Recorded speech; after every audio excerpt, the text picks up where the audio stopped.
మన ప్రీతమ నాయకుడు ముఖ్యమంత్రి జగన్మోహన్ రెడ్డి గారి బస్ యాత్ర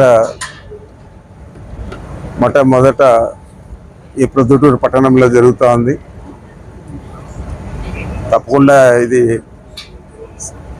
చాలా సక్సెస్ అయ్యేదే కాకుండా ఈ ప్రాంతంలో, ఈ జిల్లాలో అన్ని నియోజకవర్గాలను కూడా ప్రభావితం చేస్తుంది. వారు చేపట్టిన ఈ బస్ యాత్ర 21 జిల్లాల్లో సాగుతుంది. ఈ 21 జిల్లాల్లో కూడా ఇదే విధంగా 1,00,000 పైన జనాలు హాజరయ్యే విధంగా కార్యకర్తలు, నాయకులు అందరూ కూడా చర్యలు తీసుకుంటా ఉన్నారు. జగన్మోహన్ రెడ్డి గారి పేరు చెప్తేనే జనసంద్రంగా ఏ సభ అయినా కూడా మారుతుంది కాబట్టి ఆ విధంగానే ఈ సభ కూడా జరుగుతుంది. ఈ సభ ఒక రాష్ట్రానికి బస్ యాత్ర గురించి తెలియజెప్పే విధంగా, బస్ యాత్ర ఏ విధంగా సాగుతుందనే రాష్ట్ర ప్రజలందరికీ తెలిసే విధంగా ఇక్కడి నుంచి మొదలవుతుంది. ఇది ఎన్నికల షెడ్యూల్, అంటే ఎన్నికల నామినేషన్ ప్రక్రియ మొదలయ్యేదాకా పూర్తి స్థాయిలో ఈ 21 జిల్లాల్లో కూడా ఈ యాత్ర సాగుతుంది. ఇది మాకు చాలా దీని మీద నమ్మకం ఉంది. సక్సెస్ అయ్యేదే కాదు, ఇది రాష్ట్ర ప్రజలను ప్రభావితం చేస్తుందని ఆ విధంగానే ఈ సభ జరుగుతుంది. ఆ సభ అయినా ఏ సభ అయినా జగన్మోహన్ రెడ్డి గారిదే మొత్తం.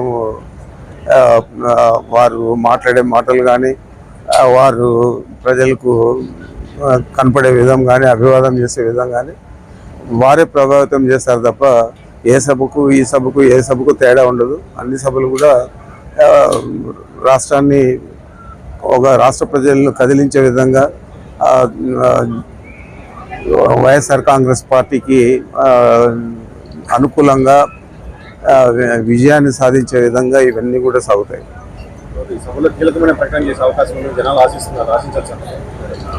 అది నేను చెప్పలేను, మీరు జగన్ గారిని అడగలరు.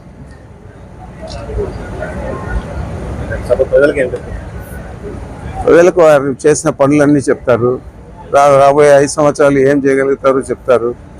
ఇప్పటికే అందరికీ కూడా ఒక నమ్మకం ఏర్పడింది, జగన్మోహన్ రెడ్డి గారు ఏది చెప్పినా కూడా చేస్తాడని చెప్పి. ఈ రాష్ట్రంలో ఎన్నికల ముందు చెప్పిన హామీలు ప్రభుత్వంలోకి వచ్చిన తర్వాత మొట్టమొదటి రోజు నుంచి వాటిని అమలు చేసే చర్యలు వారు తీసుకున్నారా లేదా అనేది రాష్ట్ర ప్రజలందరికీ తెలుసు. ఆ విధంగానే 100% హామీలన్నీ కూడా నెరవేర్చారు.